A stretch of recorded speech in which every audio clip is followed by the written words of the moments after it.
neno la Bwana, na ninajua Mungu wetu atatunenea jioni ya leo, maana ana mpango mwema na maisha yetu. Bwana apewe sifa. Bwana Yesu ainuliwe. Tutaenda moja kwa moja katika neno la mchana wa leo, na ninajua Mungu atanena pamoja nasi, maana anatupenda. Ujumbe wangu kwa mchana wa leo nimeupa kichwa kuinua kiwango cha imani. Bwana apewe sifa. Ni kwa sababu kama sisi wa Kristo tunahitaji tukawa wa Kristo ambao wanainua imani. Bwana apewe sifa. Tusikuwe tu jinsi ambavyo tumpokea Bwana na jinsi ambavyo tulikiri kwa kinywa chetu, jinsi ambavyo tunamfahamu Bwana na tunamjua Bwana. Bwana apewe sifa. Isiwe tu hiyo itoshe, ama isikuwe tu hiyo ikomea hapo. Bwana apewe sifa.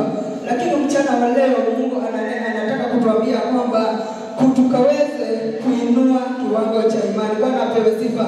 Ni kwa sababu sisi ambao tumeunganishwa na Mungu huyu, sisi ambao Bwana ametuweka kwenye line, Bwana apewe sifa, ana makusudio mema na hata ana mpango mwema juu ya maisha yetu. Bwana Yesu atukuzwe. Maana kwa kweli ameona ya kwamba bila imani hatutaweza kunenenda vizuri katika huko. Bwana apewe sifa. Tukiweza kudidimia imani yetu, hatutakuwa kunenenda vizuri. Bwana apewe sifa. Lakini Mungu wetu ni Mungu mwaminifu, maana anaenda kutunenea jioni leo, mchana wa leo. Wacha tukaweze kusoma neno letu katika kitabu chetu cha Marko. Ni Marko 2, tutaanzia hapo. Ni historia ambayo tumesoma kwa muda kila wakati na tunaielewa, na ninajua Mungu wetu atatusaidia.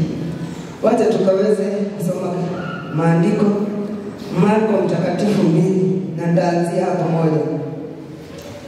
Akaingia Kapernaumu tena baada ya siku kadhaa wa kadhaa. Ikasikiwa ya kwamba yumo nyumbani. Wakakusanyika watu wengi, isibaki nafasi hata mlangoni. Wakati ule ambao Bwana Yesu alipotembea akihubiri, akiyatenda. Bwana apewe sifa. Na ndiposa alipokuwa mahali pale Kapernaumu, akaingia katika nyumba yake. Bwana apewe sifa. Ili kuna watu nao walikuwa wakimfuata kwa umati mkubwa. Bwana apewe sifa. Ni kwa sababu walijua ya kwamba Mungu huyu ana nguvu na hata ana uwezo. Anatembea akitenda miujiza, anatembea akiponya na hata na wagonjwa. Hata wasiokuwa na matumaini aliweza kuwapa matumaini tena. Bwana apewe sifa. Na ndiposa watu hao wengine wakasema ya kwamba kwa kweli Mungu huyu tunamsikia ana nguvu na ana uwezo, na tunamwamini na tunamuona anaweza kuponya magonjwa mbalimbali. Bwana apewe sifa.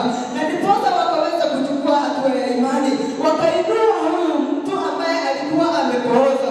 Mtu huyu hangeweza kuinuka na kumfuata Yesu jinsi ambavyo wengine wanamfuata. Bwana apewe sifa. Lakini watu hao waine wakasimama, wakachukua hatua ya imani. Bwana apewe sifa. Wakasema ya kwamba mtu huyu amehangaika kwa muda mrefu. Bwana ainuliwe. Mtu huyu amefungwa na nguvu za ibilisi kwa muda mrefu, amekuwa wa kupooza, na sasa kuna yule ambaye anajibu na maisha yake. Bwana apewe sifa.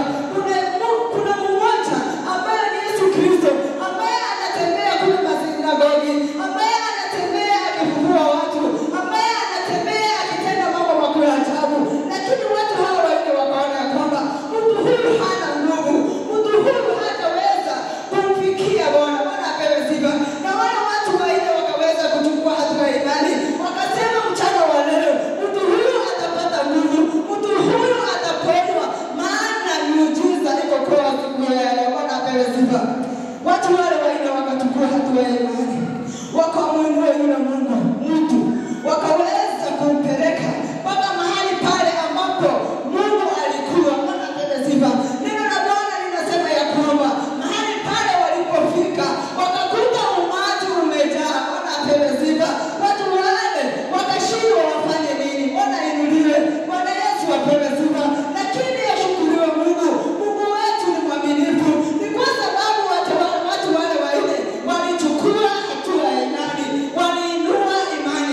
Bwana. Bwana apewe sifa.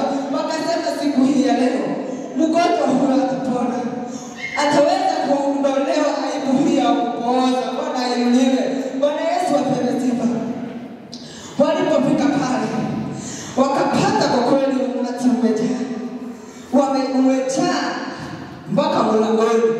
Wakashindwa na tuko na mgonjwa mahali hapa, tufanye nini? Bwana apewe sifa. Lakini ainuliwe Mungu wetu, ni kwa sababu imani yao iliweza kuwa kuinuliwa zaidi. Bwana apewe sifa.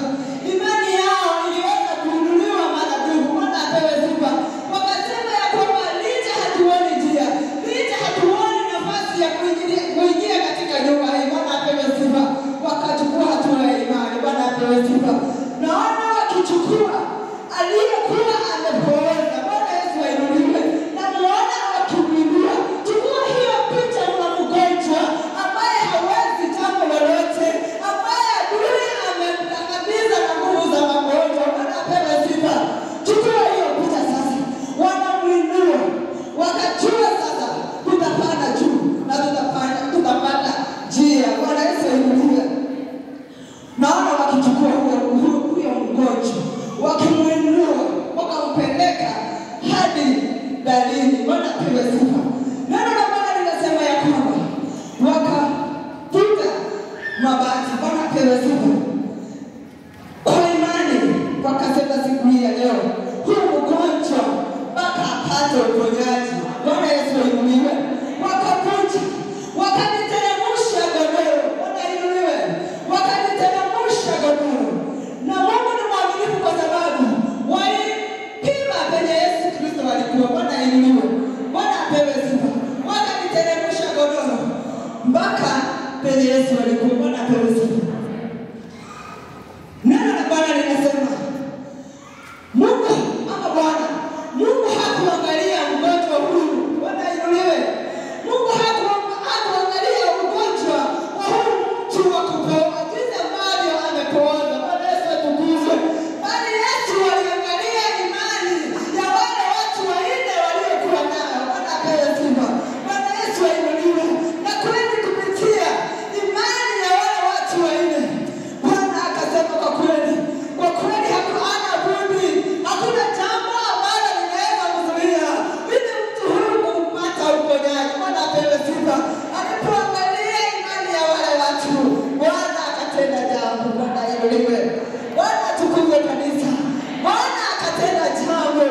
Bwana atukuzwe. Neno la Bwana ukiangalia kutoka katika mstari wa 12 unasema ya kwamba mara akaondoka akajitweka godoro lake, akaondoka mbele yao wote, hata wakastaajabu. Wote wakamtukuza Mungu wakisema, namna hii hatujapata kuiona tena. Bwana Yesu ainuliwe. Hawakutarajia mambo kama haya ikaweza kutendeka. Bwana apewe sifa. Lakini ni kwa sababu ya imani ambayo watu wale wanne walikuwa nayo. Bwana alitenda. Na ndiposa akaambia huyu mtu ya kwamba umesamehewa dhambi zako, inuka na ubebe godoro lako. Ni kwa sababu Mungu ametenda. Bwana Yesu ainuliwe. Mungu ametenda. Nasi jioni ya leo tuchukue hatua ya imani, maana Mungu ametuona ya kwamba hatutaweza bila imani. Bwana apewe sifa. Sisi ni Wakristo tu wa kawaida ambao tumeitanishwa na jina na nuru Mungu. Tumeitanishwa na dini hili la full gospel. Bwana apewe sifa. Lakini kuna mambo ambayo yanatufunga. Kuna mambo ambayo yanatutesa kwa muda mrefu. Bwana apewe sifa. Lakini jioni ya leo, mchana wa leo, chukua hatua ya imani. Mungu ni kwa sababu ana nguvu na uwezo atakutendea mchana wa leo. Bwana ainuliwe. Bwana Yesu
Inuka sasa.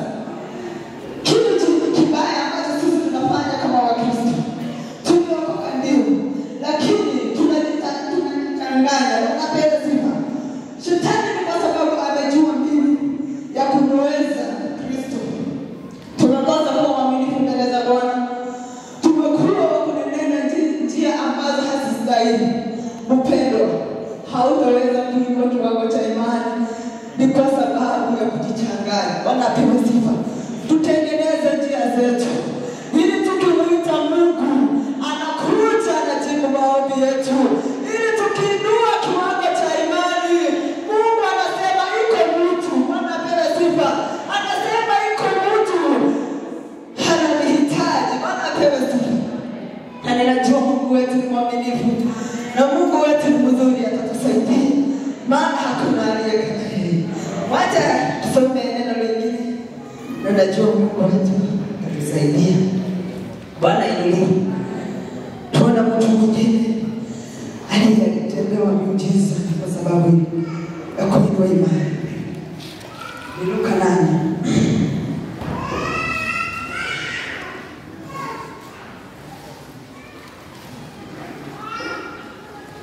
Luka 8. Tutamuona mtu huyu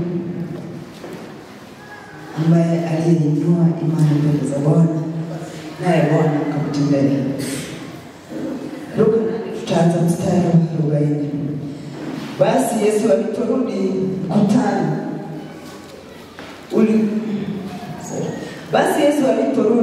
mkutano ulimkaribisha kwa furaha, maana walikuwa wakimngojea wote.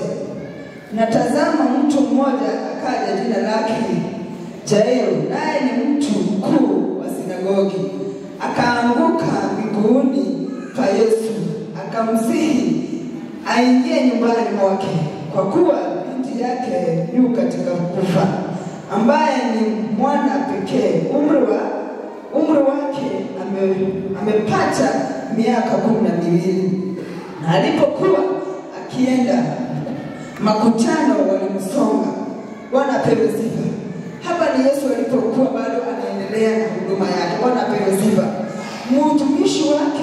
Mtumishi Jairo akaweza kumuona akiwa pale masinagogi. Bwana apewe sifa. Akajua ya kwamba mtoto wangu ako hali mbaya na ako hali ya kufa. Lakini alijua ya kwamba mwalimu akiingia katika nyumba yangu, binti yangu hatakufa. Bwana apewe sifa. Binti yangu hatakuwa kuangamia, maana alimtambua na alijua kwamba ana nguvu na uwezo. Bwana apewe sifa. Wakikuwa katika harakati ile ya kuelekea nyumbani kwa Jairo. Bwana apewe sifa. Wacha tuendelee kusoma hivi tuone inasemaje. 43 inasema, na mwanamke mmoja ambaye ametokwa na damu muda wa miaka 12, aliyekuwa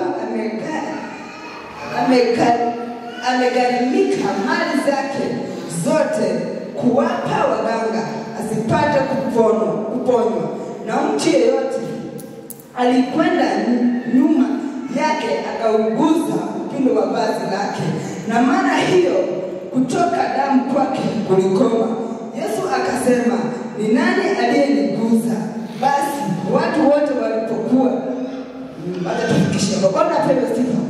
Alipokuwa anaelekea nyumbani kwa Jairo, Bwana apewe sifa, makutano ama mkusanyiko mkubwa ukamsonga. Bwana apewe sifa. Lakini pale katika ule mkutano palikuwa na mwanamke mmoja aliyekuwa ameteswa na shetani kwa muda wa miaka 12. Bwana apewe sifa. Ni kwa sababu damu ilimtoka kwa miaka 12. Bwana apewe sifa. Lakini huyu mama akasema ya kwamba, mwanamke huyu akasema ya kwamba, huyu Mungu anaenda akitendanga miujiza. Huyu Mungu ana nguvu na uwezo wa kunimalizia shida niliyo nayo. Bwana apewe sifa. Licha ya umati ulikuwa mkubwa. Bwana apewe sifa. Akahitaji kumfikia Mungu, lakini umati unamsonga. Bwana apewe sifa. Lakini Mungu ni mwaminifu. Ni kwa sababu miujiza ilitendeka. Bwana apewe sifa. Mwanamke huyo akafinyana kwa watu, akajifinya kwa watu, akasema ya kwamba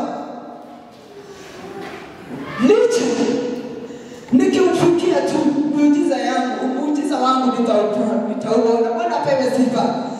Akaweza kujificha, akaweza kujificha katikati ya watu, akaweza kuliguza basi la Yesu. Bwana apewe sifa. Na kuweza kuguza lile basi la Yesu, muujiza wa Bwana ukapatikana. Bwana Yesu ainuliwe. Bwana Yesu apewe sifa. Muujiza ukapatikana. Yesu akasema ya kwamba kuna nguvu zimenitoka. Bwana ainuliwe. Kuna nguvu zimenitoka. Bwana apewe sifa. Huyo mama hakuona uoga, akasema sitanyamaza. Ni kwa sababu Mungu amenitendea. Sitanyamaza, Mungu wangu amenitendea. Bwana ainuliwe. Sitanyamaza ni kwa sababu damu imekoma kunitoka. Bwana ainuliwe. Akasema kwa kweli ni muujiza, hatanyamaza. Bwana ainuliwe. Petro pale alisema ya kwamba wewe Mungu, umati huu ni mkubwa, unasemaje umeguswa? Bwana ainuliwe. Lakini mwanamke akasema nimemgusa na nimepata uponyaji. Bwana ainuliwe. Bwana apewe sifa. Wacha tukawa waaminifu mbele za Bwana, tukaweza tu kulishika vazi la Yesu na Mungu atakutendea miujiza. Ombi ambazo tumeomba muda mrefu, Mungu ana nguvu na hata na uwezo wa kututendea. Bwana ainuliwe. Ni kwa sababu yule mwanamke alitendewa, ni kwa sababu aliinua kiwango cha imani. Bwana ainuliwe. Mchana wale wacha Mungu akaweza kutusaidia tukakuwa kuinua imani, maana tukikuwa kuinua imani, wapendwa, tutaponywa na hata na magonjwa yetu, jamii zetu zitaponywa, watoto wetu wataponywa, maana tutainua kiwango cha imani, maana tuna yule ambaye tunamwamini, ambaye ni Yesu Kristo, na Mungu na ana uwezo. Bwana Yesu ainuliwe. Bwana Yesu atukuzwe. Usiwe tu Mkristo wa kulalamika. Hata umepitia hali ngumu, umepitia mateso mengi, na Mungu akujibu. Bwana apewe imani. Bwana apewe sifa. Tuwa Kristo wa kuinua imani, na tutaona miujiza ya Bwana, maana Mungu wetu ni mwaminifu na Mungu wetu ni mkuu, maana hakuna aliye kama yeye. Bwana apewe sifa. Bwana Yesu ainuliwe. Tukikuwa Wakristo wa kuinua imani, Mungu wetu atatutendea, maana Mungu wetu ni Mungu mwaminifu. Mungu wetu ni Mungu mwenye nguvu. Licha alikuwa anatembea, Bwana apewe sifa, lakini wale ambao walikuwa wanamwamini walikuwa wanapata miujiza yao. Bwana apewe sifa. Hata tunaweza kuwa katika umati huu wa kanisa letu la Full Gospel, unakuwa kila Jumapili unakuja, lakini unashindwa watu wanasema wanapata miujiza namna gani. Bwana apewe sifa. Wapendwa, tengeneza njia zako. Wapendwa, osha nguo zako, mavazi yako. Bwana apewe sifa. Ili tunapomwomba Mungu, tunapoambia Roho wa Bwana shuka, ukaweze kuona Roho wa Bwana akishuka na kukushughulikia. Bwana apewe sifa. Maana Mungu wetu ni mwaminifu, na Mungu wetu ni Mungu ambaye ako na nguvu. Bwana apewe sifa. Tutaona neno lingine katika kitabu cha Mathayo 8.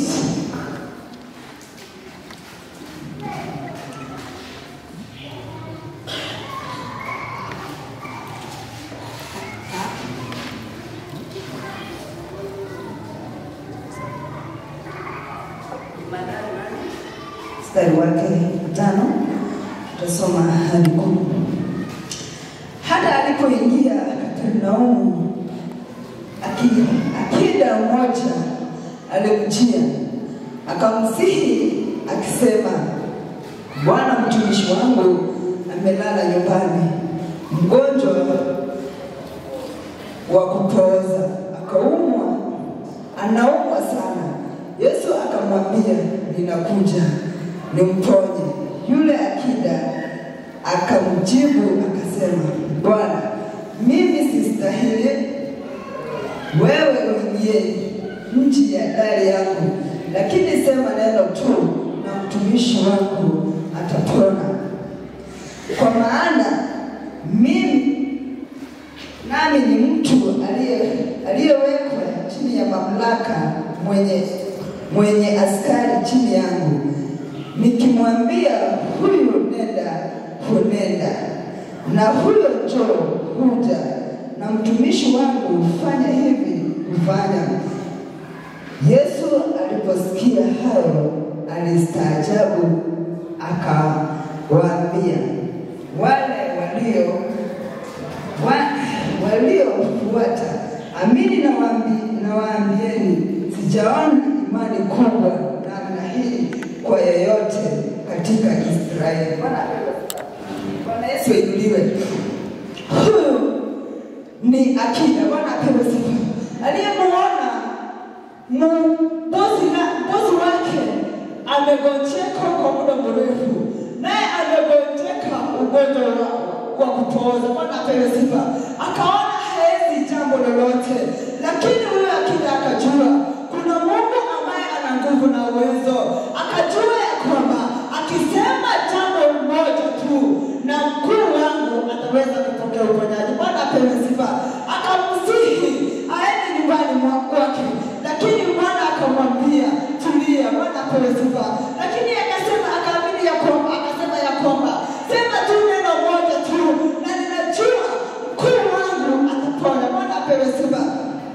Kisoma hapo inasema ya kwamba hapo 10,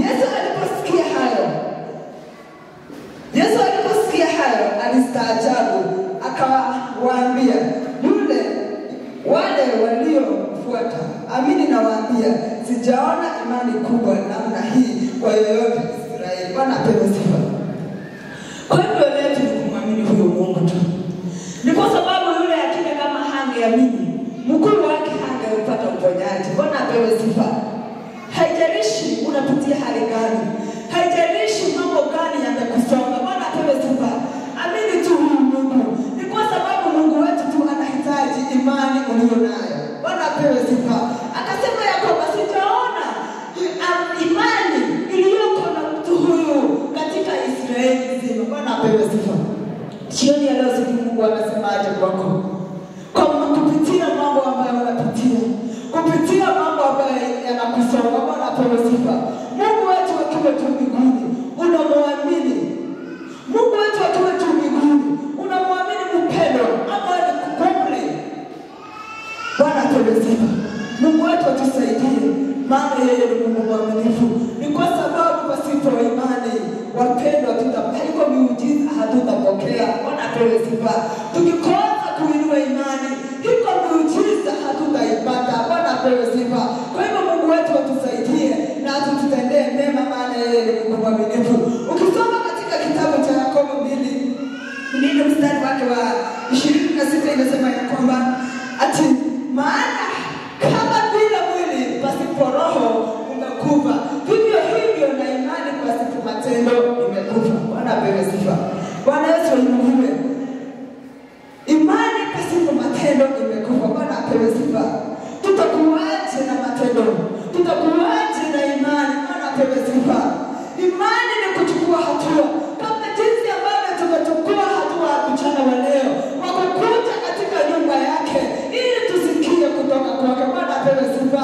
Nawe ukasikia na ukamwamini, ukajua, ukasema ya kwamba Mungu umenena mchana wa leo na umeninenea. Bwana ninaamini una nguvu na uwezo. Bwana utaponya jamii yangu. Bwana utaponya watoto wangu. Bwana utaokoa mume wangu, maana ana nguvu na uwezo. Mwamini huyu Mungu na Mungu wetu atakutendea. Ni kwa sababu yeye ni Mungu mwenye nguvu. Bwana apewe sifa.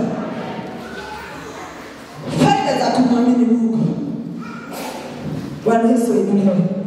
Tukimwamini huyu Mungu atatufungua vifungo ambavyo adui ametufunga. Bwana apewe sifa. Tukimwomba huyu Mungu na kumwamini, wapendwa, tutafunguliwa vifungo ambavyo adui ametufunga. Ni kwa sababu kama Wakristo, wapendwa, kuna Wakristo matuko katika nyumba ya Bwana, lakini adui ametufunga. Bwana apewe sifa. Lakini tukikuwa na imani na huyu Mungu, Mungu wetu atatutendea, maana yeye ni mwaminifu. Bwana apewe sifa. Jambo la pili, tutakuwa na matumaini na huyu Mungu. Bwana apewe sifa. Tukimwamini huyu Mungu tutakuwa na matumaini na yeye. Useme mimi ninapitia haya na mimi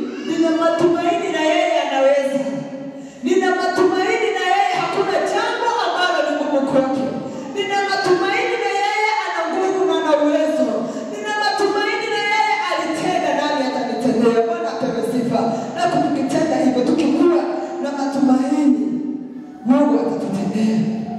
Jambo la tatu, Mungu atatupumzisha mizigo ambayo adui ametubebesha.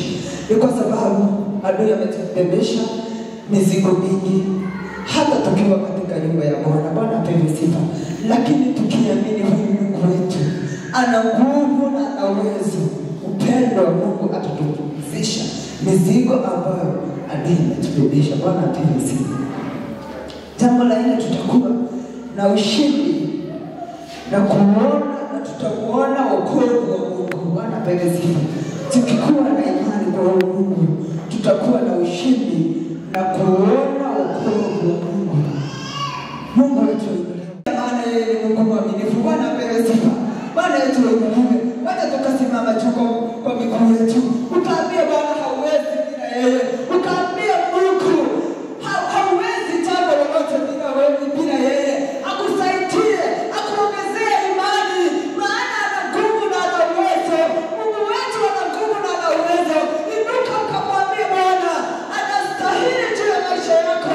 Anastahili kuabudiwa na hata kuinuliwa. Karibu mchungaji. Asante kwa jina la Yesu. Bila watu mikono mwambie Bwana ninaamini una uwezo juu ya hali yangu, una nguvu ya kunisaidia, una nguvu ya kunipigania katika vita zangu. Inua mikono mwambie Bwana, wewe ni Bwana na mabwana, unayetuchukulia mizigo, unayekuja kunyanyira na kazi za adui juu ya maisha yetu. Hata leo nyosha mkono wako juu ya wazee, ukawatendee katika jina la Yesu Kristo. Yule jana leo na hata milele, unaweza hali zetu na mahitaji yetu katika jina la Yesu Kristo. Tamalaki na utawale. Ambia Bwana ashuke juu ya hali hiyo. Ambia Bwana ashuke juu ya mahitaji hayo ambayo yanasumbua moyo wako mchana wa leo, maana yeye ni mwaminifu katika jina la Yesu. Tunakualika Bwana, uingilie kati maisha yetu, uingilie kati ndoa zetu, uingilie kati kazi ya mikono yetu. Tunakualika Bwana, utusaidie na utushindanie Mungu kwa utukufu wa jina lako Baba. Umesema tukiinua imani yetu tutapata pumziko kutokana na mizigo mbalimbali. Umesema tukiinua imani yetu nira zitavunjika. Tunakualika sasa Jehova, ukaingilie kati katika maisha yetu, ukaingilie kati katika hali ambazo ziko ndani ya maisha yetu. In the name of Jesus, in the name of Jesus. Have your way our God and our Father. Tamalaki na utawale juu ya kila mmoja wetu. Tuwe na wimbo mpya wa kazi zako na matendo yako katika maisha yetu. Asante maana unaweza yote. Hakuna neno linalokushinda.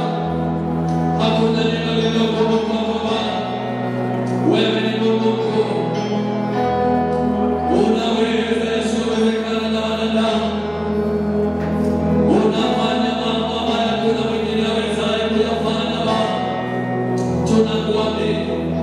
Mambo hivyo mikono yako ninapokuombea Bwana, akusaidie, akutendee katika jina la Yesu. Baba, katika jina la Bwana wetu Yesu Kristo, tunakuadhimisha mchana wa leo, maana Bwana umetutendea habari ya kuinua imani yetu kwako, na tukiinua imani yetu kwako Bwana, tutapata ushindi, tutaona wokovu, tutapata pumziko hata kutokana na mizigo mbalimbali ambayo imetugandamiza. Tazama wamama, wazee na vijana wameinua imani yao mchana wa leo. Ninaomba Jehova uwahudumie, ninaomba Bwana uingilie kati, mizigo yao wachukulie, wakapate pumziko na raha katika nafsi zao, wakaone wokovu na ushindi wako ndani ya maisha yao. Magonjwa yakayeyuke katika maisha yao, mashida ambayo imekuwa sugu yakayeyuke katika jina la Yesu. Kwa imani walioinua mchana wa leo, panua kazi ya mikono yao, panua mipaka yao, wapiganie juu ya maadui zao katika jina la Yesu. Wakaone ushindi katika kazi ya mikono yao, wakaone ushindi katika ndoa zao katika jina la Yesu. Bwana wajalie, Bwana watendee, Bwana washughulikie. Ulitangulia kutuambia ya kwamba umekuja ili ututende mema, kama vile Daudi alivyoinuka